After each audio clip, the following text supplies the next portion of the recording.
여러분 반갑습니다. 저는 통합문화 프로그램의 사회를 맡은 아나운서 윤태정입니다. 여러분 인사드리겠습니다. 반갑습니다. 한국예술종합학교 음악원에서 아주 많은 인재들을 가르치고 계시고 남북한 음악의 아주 전문가이시죠. 민경찬 교수님 소개합니다. 여러분 큰 박수로 환영해 주십시오. 네, 반갑습니다. 네, 반갑습니다. 교수님 말씀 중에 제가 기억하고 꼭 한번 여쭤보고 싶은 이름이 나왔어요. 윤이상 선생. 남한 쪽이다, 북한 쪽이다라고 말하기는 남과 북을 아우를 수 있는 이름 중에 윤이상 선생님 얘기를 빼놓을 수 없겠죠. 그분 얘기를 좀 잠깐 좀 할까요? 교수님 어떻게 얘기를 풀어갈까요? 윤희상 선생은 1917년, 그러니까 지금부터 100년 조금 더 지났죠. 살아 계시면은 아마 이제 103세가 되나요? 예, 이렇게 되실 겁니다. 경상남도 산지청에서 태어나셔가지고 통영에서 이제 어린 시절을 보내셨어요. 윤 선생이 대단한 것은 이제 이 통영에서 음악 공부를 하시면서 세계적인 음악가가 됐는데 이 통영이라는 시골에서 거의 독학으로 음악 공부를 하셨어요. 통영에 교회가 있습니다. 이제 교회에서 그 찬송가를 통해 가지고 이제 음악을 익히게 됐죠. 그러면서 계속해서 이제 이분도 이제 먼저 첼로를 하셨어요. 첼로도 거의 독학으로 하다시피 하고 작곡도 거의 이제 독학으로 이제 하다시피 하면서 음악 교사로 계시면서 작곡 활동도 활발하게 하셨었는데 그때 이제 한국 전쟁이 일어나자 많은 사람들이 이제 부산으로 이제 피난을 갔잖아요. 그렇죠. 부산에서 이제 음악가들하고 이제 교류가 있는데 이때 이분이 참 부산에서 뭐를 주도를 하냐면 실험악회라는 걸 만들어 가지고 시골에 있는 음악가가 서울에 있는 인류 음악가들하고 같이 합세를 해가지고 현대음악 발표회를 개최를 하더라고요. 그 당시에는 이게 굉장히 있을 수 없는 그런 일이었었어요. 그때 이제 가곡도 여러 편 작곡을 하게 됩니다. 여러 편 작곡을 하는데 이분이 항상 두 가지에 목말라 있었어요. 한 가지는 이제 뭐냐면 음악을 작곡을 체계적으로 공부하고 싶다는 그 목마름이 있었고요. 또 하나는 자기 작품을 좀 이제 이게 소통이 되고 인정을 받고 싶어하는 그런 갈망이 있었어요. 그러다가 이제 한국 전쟁이 끝나고 6.25 전쟁이 끝나고 난 다음에 나이가 어느 정도 돼가지고 이제 교사로서의 지위를 다 버리고 사모님도 이제 국어 교사였었습니다. 이수자 여사라고요. 올해 올라와가지고 이제 작품 활동을 하면서 이제 대학교 시간 강사로 나가세요. 그 당시 대학교 시간 강사라고 하면 직업이 아니었었거든요. 굉장히 경제적인 어려움 속에서도 자기가 이제 서울에서 자기 작품 활동을 하면서 인정을 받고 싶어하는 그런 욕망이 강했었는데 유시상 선생 작품을 인정하지 않았어요. 그래서 이제 그때 작품 발표를 할 때 이제 서울의 평론가들이 뭐라고 얘기했냐면은 현대음악이니까 평론가들도 현대음악을 들어보지 못했거든요. 그러니까 음악에 ABC가 안 돼 있다. 기초부터 다시 해라. 뭐 이런 혹평을 받게 됩니다. 거기서 굉장히 쇼크를 받으세요. 굉장히 쇼크를 받으셔가지고 이제 그 다음에 서울도 이제 뭐냐면 내가 활동할 곳이 못 된다 싶어가지고 늦은 나이에 프랑스 유학을 떠납니다. 그러니까 프랑스 유학을 떠나가지고 프랑스에서 이제 작곡 공부를 하면서 활동을 하는데 역시 프랑스에서도 인정을 받지를 못했어요. 프랑스 사람들은 그 당시에 이제 2차 세계 대전이 끝나고 얼마 안 있을 때였었기 때문에 문화예술적 자부심이라 그럴까 이게 굉장히 큰 나라였었어요. 근데 프랑스에서는 이제 한국적인 걸 인정을 하지 않은 거예요. 이게 프랑스에서 이제 거기서 이제 어떻게 보면 프랑스도 또 다른 통영, 부산, 서울과 마찬가지다 해가지고 독일로 갑니다. 독일로 갔는데 독일에서부터는 인정을 받기 시작해요. 독일에서는 이제 뭐냐고 하게 되면 우리 걸 배워가지고 너희 나라에 소개하라 이런 것이 아니라 네가 하고 싶은 거를 해라 라는 특히 작곡가고 예술가라고 하면은 그래가지고 윤 선생이 이제 마음대로 날개를 필 수 있는 공간이 만들어졌어요. 그래가지고 윤 선생이 이제 우리의 전통음악을 바탕으로 해가지고 이제 그걸 바탕으로 한 현대음악 예악이라는 걸 발표해가지고 세계를 깜짝 놀라게 했습니다. 우리 전통음악의 재래음악을 바탕으로 해가지고 서양 오케스트라로 이제 만든 그 곡인데 이미 횡적으로도 팽창할 때까지 팽창되고 종적으로도 팽창할 때까지 팽창되고 더 이상 작품이 안 나온다 그랬던 시기에 윤 선생이 동양적인 어떤 음을 소재를 가지고 이제 이 서양 음악에 접목시켜 가지고 성공을 해 가지고 완전히 다른 음악 우리가 국악 같은 거 보면 뭐 음을 끌거나 네네. 땡기거나 뭐 밀거나 네네. 하는 이걸 소양화하고 접목을 시켜가지고 네. 새로운 음향의 세계, 새로운 소리의 세계, 새로운 작곡의 세계를 선을 보이게 된 거죠. 그러니까는 이제 독일의 음악계에서 이제 난리가 난 거죠. 생의 전환점이 일어나는 사건이 하나가 일어나요. 동베르린 사건, 동백님 또는 동베르린 사건이라고. 네네.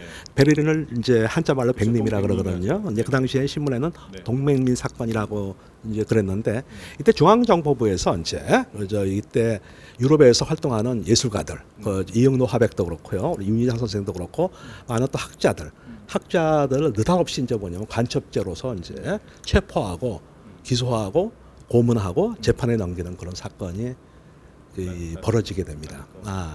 그래가지고 이제 윤 선생이 고국에 와가지고 이제 여기서 순환을 겪게 됩니다. 그때 어떻게 초청을 했냐고 하면은 그 당시 유럽에서 활동한 사람들이 활동해서 우리 8.15 경축식 때 국가에서 대대적인 환영을 해준다고 해가지고 동시에 들어오라 그랬어요. 동시에 들어오라 그랬는데 김포공항에 내리자마자 이 사람들 딱 잡아가지고. 그래가지고 이제 많은 어려움을 겪고 그 후유증이 이제 굉장히 심했었죠. 그때 그 사건은 동백리 사건은 이제 그 인권의 문제에서도 문제가 됐고, 그다음에 외교의 문제. 왜 그러냐면은 이제 독일이나 프랑스에서 활동하고 있는 사람들을 독일 정부하고 프랑스 정부의 허가 없이 이제 체포를 했으니까는 그렇죠. 그 외교 문제까지 번지고 난리가 났습니다. 그래서 이제 우리 정부가 이제 곤욕을 치른 끝에 일단 재판에 회부를 해가지고 이제 어떤 사람은 사형 선고까지 나온 사람이 있어요. 네. 수많은 사람들이. 맞습니다.